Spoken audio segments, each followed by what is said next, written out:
Just outside of the beautiful Rochdale Town Hall, you'll find this statue of our Gracie, a name that many outside of the Dale probably won't know now, but she was a singer, she was a comedian, and she was considered to be the highest paid film star back in 1937.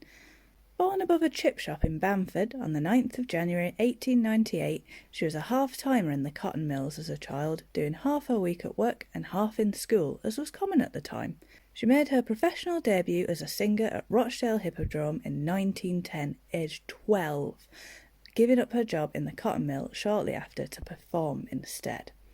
She toured Britain, singing with her eventual husband Archie Pitt, appearing in the revue Mr. Tower of London in the West End from 1918 to 1924, which accelerated her career, beginning her recording career with His Master's Voice, that's HMB to you, and was one of the most successful artists that they had. She appeared in extremely 1930s sounding films such as Sally in Our Alley in 1931, Sing As We Go in 1934, and Shipyard Sally in 1939. I think she did also play parts that weren't Sally. She had a house on the Bishop's Avenue in North London, also known as Billionaires Row, and not ironically, those houses are huge, which she donated to an orphanage after her marriage broke down. She'd been living there with her husband and his mistress, which I can see has been quite a tough living arrangement. In 1933, she established the Gracie Fields Children's Home and Orphanage in Peacehaven, which stayed open until 1967, and it was for the children of theatre makers who couldn't look after them, which is wildly specific. She also helped Rochdale Football Club pay their fees and for equipment when they were struggling in the 1930s. In 1939, she became very unwell with cervical cancer, so she retired to her villa on the Isle of Capri in Italy. Unfortunately, the world saw fit to go to war a second time not long after, so she went entertaining the troops across the continent while recovering from her surgery. She married film director Monty Banks in March 1940. Unfortunately, he was Italian-born, and given that we were at war with Italy at the time, the xenophobia was real.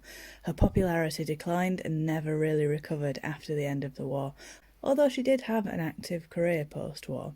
Her husband, Monty Banks, died in 1950 of a heart attack on the Orient Express, which is such an on-brand way to go, and she married a Romanian radio repairman called Boris Alperovici in 1952, who she described as the love of her life.